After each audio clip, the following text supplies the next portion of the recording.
għaw il-Partit Nazzjonalista lesta d-9 ta' Marzu.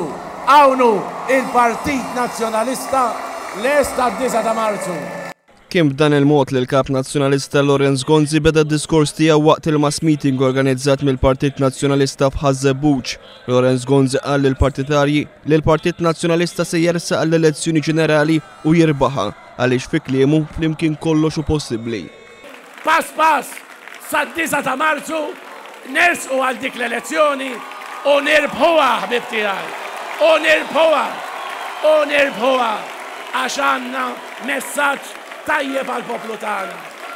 U allura kuraġġ, ejjew, flimkien preparati għad-9 ta' Marzu, flimkien kollox possibbli u flimkien hu possibbli li nirbħu l-elezzjoni tad-9 ta' Marzu.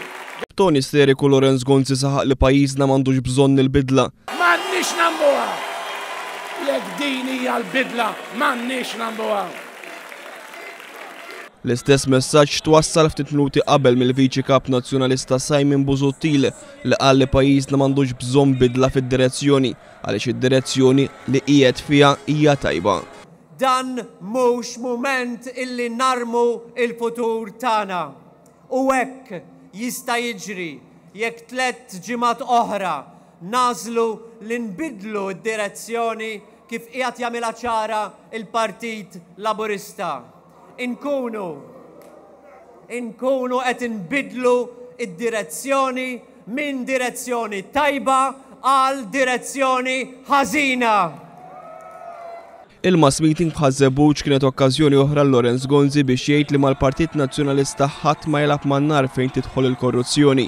Iżda ma semma xejn dwar l-iskandlu li kkaratterizza l-kampanja elettorali tal-Partit Nazzjonalista, il-każ tal-commissions fix-xiri taż-żejt fl-Enemalta, fejn kienu ppubblikati n-numru ta' emails li fihom jissemma l-Ministru Austin Gatt.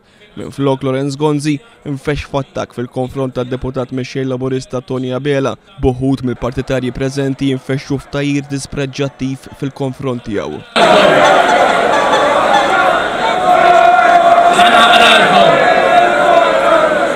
Preċiż il-kliem, dan jaqdek il-bart